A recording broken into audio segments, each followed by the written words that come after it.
வீடியோவில் என்ன நடக்குன்னு சொல்லிட்டு பார்க்கலாம். வீடியோக்குள்ளே போகிறதுக்கு முன்னாடி நம்ம சேனலை லைக் அண்ட் சப்ஸ்கிரைப் பண்ணி சப்போர்ட் பண்ணுங்கள். வீடியோ வந்துட்டு விறுவிறுப்புக்கு பஞ்சமே இல்லாமல் போய்கிட்டு இருக்கு. சந்திரா இப்படி எல்லாருக்கிட்டையும் மாட்டுவாங்களா, வளைச்சி எல்லாருக்கிட்டையும் வந்துட்டு மாட்டிக்கிற மாதிரி சீன் பயங்கரமாக இருக்குது. ஃபஸ்ட்டு சீனில் வந்துட்டு மேடம் அவ்வளோதானே, இதுக்கடுத்து எந்த பிரச்சனையும் இல்லை அப்படின்னு சொல்லிட்டு இந்த புதுசாக ஒரு மாப்பிள்ளையை செட் பண்ணாங்கல்ல அயோக்கிய பையன், அது வந்துட்டு சொல்லிட்டு இருக்க சந்திரா சொல்கிறாங்க, அதெல்லாம் ஒன்றும் கிடையாது, உன்னோட வேலை எது, நான் உன்னை இங்கே எது கூப்பிட்டு வந்தேன், துர்கா கழுத்தில் தாலி கட்டணும், அதுக்குள்ளே எந்த பிரச்சனை வந்தாலும் எல்லாத்தையும் நான் பார்த்துக்கிறேன், இன்னும் அவ்வளோதானா, இல்லை இன்னும் வேறு ஏதாவது பொண்ணு கூட தொடர்பு வச்சிருக்கேன் அப்படின்னு சொல்ல. மேடம் உண்மையாகவே சொல்கிறேன், அந்த வசந்தா மட்டும்தான் மேடம் எனக்கு தெரியும், மற்ற யாருமே தெரியாது, இந்த பொண்ணு கூட ஏதோ பிளாக்மெயில் பண்ணிச்சுன்னு தான் வந்தேன், மற்றபடி எனக்கு தெரியாது மேடம் அப்படின்னு சொல்ல.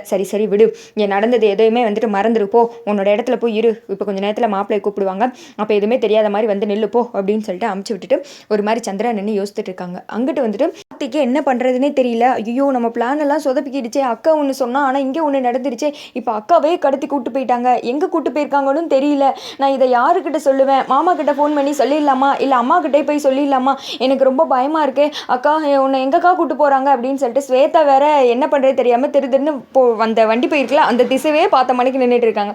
அடுத்து கார்த்தி அந்த வசந்தா இருக்காங்கல்ல அவங்கள தேடி போயிட்டு இருக்க மாதிரி காமிக்கிறாங்க. அதே சமயத்தில் எங்கிட்ட ரேவதியை கொண்டு போய் அந்த இடத்துல வந்துட்டு கட்டி போட்டுறாங்க. ரேவதி வந்துட்டு அப்படியே மயக்க தெளிஞ்சு எந்திரிச்சு பார்க்குறாங்க. பார்த்தா பக்கத்தில் வசந்தா இருக்காங்க. வசந்தா வந்துட்டு அப்படியே ரேவதியே நீ யாருமா, எதுக்குமா உன்னை இங்கே கடத்தி கூப்பிட்டு வந்திருக்காங்க அப்படின்னு சொல்ல, நீங்கள் யாருங்க அப்படின்னு சொல்ல, நான் தான் வசந்தா அப்படின்ற மாதிரி சொல்லுது. அது நீங்கள் தானா அப்படின்னு சொல்லிட்டு ரேவதி ஷாக் ஆகுறாங்க.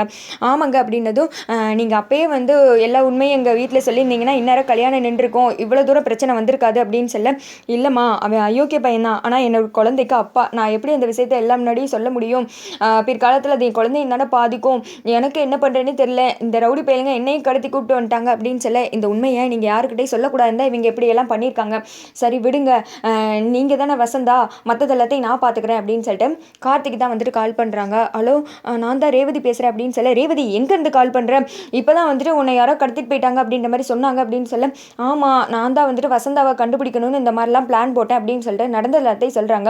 உனக்கு என்ன அறிவு இல்லையா, இவ்வளோ பெரிய ரிஸ்க் எடுத்திருக்க, உசுருக்கு ஏதாவது ஆபத்து ஆயிடுச்சுன்னா என்ன பண்ணியிருக்கிறது, என்கிட்ட ஒரு வார்த்தை சொல்ல வேண்டியதானே, எல்லாத்தையும் நீயா தான் பண்ணுவியா அப்படின்னு சொல்லிட்டு கார்த்தி வந்துட்டு கோவப்படுறாங்க. சரி விடு, எப்படியாவது வசந்தாவை கண்டுபிடிக்கணும், நான் இப்படி பண்ணிட்டேன், நான் வந்துட்டு நாங்கள் இருக்கிற லொக்கேஷனை உனக்கு அமுச்சு விட்டுருக்கேன், எவ்வளோ சீக்கிரம் உன்னால் முடியுமோ அவ்வளோ சீக்கிரம் வந்துரு ப்ளீஸ் அப்படின்னு சொல்லிட்டு ரேவதி வந்துட்டு ஃபோனை கட் பண்ணிடுறாங்க. நீங்கள் எதுக்கு கவலைப்படாதீங்க, இன்னும் கொஞ்ச நேரத்தில் என் ஹஸ்பண்ட் வந்துருவார், நம்ம 2 பேருமே காப்பாற்றி கூப்பிட்டு போயிடுவார் அப்படின்னு சொல்லிட்டு ரேவதி சொல்லிட்டு இருக்காங்க. இவங்களும் வெயிட் பண்ணி பார்த்துட்டு இருக்காங்க. அதுக்குள்ளே கார்த்தி வந்துட்டு ஒரு பயங்கரமான மாஸ் என்ட்ரி கொடுக்குற மாதிரி இருக்குது. அப்படியே எத்தி உதைக்க ட்ரம்மெல்லாம் அங்கங்கே வந்துட்டு பறக்கு, ரவுடிங்க வந்துட்டு சண்டை போட ஆரம்பிக்கிறாங்க. கார்த்தி எல்லாரையும் வந்துட்டு அடிச்சு எரிஞ்சிட்டு நீங்கள் தானே வசந்தா அப்படின்னு சொல்லிட்டு ஓடி போய் அவங்கள வந்துட்டு தூக்குறாங்க. ரேவதியும் கார்த்தியும் சேர்ந்துக்கிட்டு எப்படியாவது நீங்கள் மண்டபத்துக்கு வந்துட்டு எல்லா உண்மையும் சொல்லுங்கள் அப்படின்னு சொல்ல, இதுக்கு மேலே நான் சொல்லாமல் இருக்க மாட்டேன், என் வாழ்க்கை பாலான மாதிரி இன்னொரு பொண்ணோட வாழ்க்கையும் பாலாகக்கூடாது, வாங்க போகலாம் அப்படின்னு சொல்லிட்டு அவங்க மண்டபத்துக்கு தான் கிளம்புறாங்க.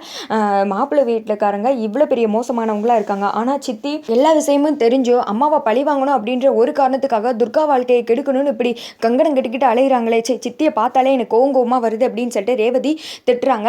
ஆனால் இவ்வளோ நடந்ததுக்கு அப்புறமே ஏன்னா ஸ்வாதிக்கும் சந்திராவை பற்றி தெரிஞ்சிருச்சு, ராகினிக்கு தெரிஞ்சிருச்சு, ரேவதிக்கு தெரிஞ்சிருச்சு, அவங்க வீட்டில் இருக்க அதாவது சாமுண்டீஸ்வரி தவிர எல்லாருக்குமே சந்திராவை பற்றின முழு விவரம் வந்துட்டு தெரிஞ்சிருச்சு. அப்போ இவங்க எல்லாருமே சொன்னால் சாமுண்டீஸ்வரி கேட்பாங்க தானே, இனிமேலும் வந்துட்டு வேறு மாதிரி ட்ராக் கொண்டு போய் அதாவது துர்காவுக்கும் நவீனுக்கும் தான் கல்யாணம் நடக்கும், பட் சந்திராவை மறுபடியும் சாமுண்டீஸ்வரி நம்புற மாதிரி சீன் கொண்டு வந்தால் அது கொஞ்சம் மொக்கையாக தான் இருக்கும். ஏன்னா எல்லாருக்கும் உண்மை தெரிஞ்சிருச்சு இந்த சந்திரா யாருன்னு, அதனால் அவங்க அம்மா கிட்ட சொல்லி கொடுக்குற மாதிரி இதுக்கெல்லாம் காரணம் சித்தி தான் அப்படின்னு சொல்லி மாட்டி விட்டு சந்திராவும் சாமுண்டீஸ்வரி இவங்களாம் நேருக்கு நேராக மோதி அதை வந்துட்டு கார்த்தி பிளான் எல்லாம் தடுக்கிற மாதிரி கொண்டு வந்தால் இன்னுமே நல்லாயிருக்கும். நான் நினைக்கிற மாதிரி நீங்களும் நினைக்கிறீங்களா அப்படின்னு சொல்லிட்டு கமெண்ட் பண்ணுங்க. இவங்க எல்லாருமே மண்டபத்துக்கு தான் போகிற மாதிரி காமிச்சிட்டு இருக்காங்க. அடுத்து அந்த ரவுடிங்கெல்லாம் கால் பண்ணி சிவனாண்டி கிட்ட சொல்லிடுறாங்க இந்த மாதிரி ஆயிடுச்சு அப்படின்னு சொன்னதும், சந்திரா கிட்ட இதை எப்படி சொல்கிறது, சொன்னால் நம்மளை தானே டென்ஷன் ஆகி கத்த ஆரம்பிச்சிடும் அப்படின்னு சொல்லிட்டு சந்திரா கிட்டையும் சொல்லிடுவோம் அப்படின்னு வேமா சந்திரா கிட்ட தான் சொல்கிறாங்க. அதை பார்த்ததும் ஐயோ நம்ம பிளான் எல்லாம் சொதப்பிக்கிறோமா, விறுவிறுன்னு அவங்க வர்றதுக்குள்ளே கல்யாண ஏற்பாடை நடத்திட வேண்டியதான் அப்படின்னு சொல்லிட்டு அவங்க அக்கா இருக்காங்களா சாமுண்டீஸ்வரி அவங்கள பார்க்குறதுக்காக விறுவிறுன்னு ஓடுறாங்க. அதோட பார்த்தீங்கன்னா வீடியோ வந்துட்டு முடிஞ்சிருது.